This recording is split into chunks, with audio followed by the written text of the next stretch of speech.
Hello friends, இன்றைக்கி நம்ம சேனலில் பப்பாயா ஹல்வா எப்படி பண்ணுறதுன்னு பார்க்கலாம். இந்த மாதிரி நல்ல பழுத்த பப்பாயாவை கட் பண்ணி சின்னதாக கட் பண்ணி எடுத்து வச்சுக்கோங்க. இதை நம்ம மிக்ஸி ஜாரில் போட்டு நல்லா ஃபைன் பேஸ்ட்டாக அரைச்சிக்க போகிறோம். நல்லா இந்த மாதிரி அரைச்சிட்டு ஒரு அடிகனமான பேனில் நல்லா 4 ஸ்பூன் அளவுக்கு நெய் சேர்த்து இதில் உங்களுக்கு தேவையான ட்ரை ஃப்ரூட்ஸை இந்த மாதிரி நல்லா ஃப்ரை பண்ணி தனியாக எடுத்து வச்சுக்கோங்க. அதுலேயே நம்ம அரைச்சி வச்சுருக்கிற பப்பாயா பேஸ்ட்டை சேர்த்துட்டு நல்லா கலந்து விட்டுக்கோங்க. நல்லா கலந்ததும் இதில் 1/2 கப் அளவு சர்க்கரை சேர்த்துட்டு 4 ஸ்பூன் அளவு கஸ்டர்ட் பவுடரை தண்ணியில் மிக்ஸ் பண்ணி இப்போ இந்த கலவையோடு நம்ம ஆட் பண்ணிக்கலாம்.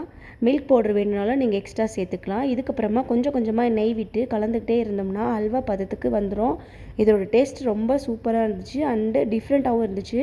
கண்டிப்பாக ட்ரை பண்ணி பாருங்கள். பப்பாயா ராவாக சாப்பிட பிடிக்காதவங்க இந்த மாதிரி செஞ்சு சாப்பிடும்போது சீக்கிரமாக காலி ஆயிரும். இது கூடவே நம்ம ரெடி பண்ணி வச்சுருக்க ட்ரை ஃப்ரூட்ஸை சேர்த்து இறக்குனா சூப்பரான பப்பாயா ஹல்வா ஈஸியாக ரெடி.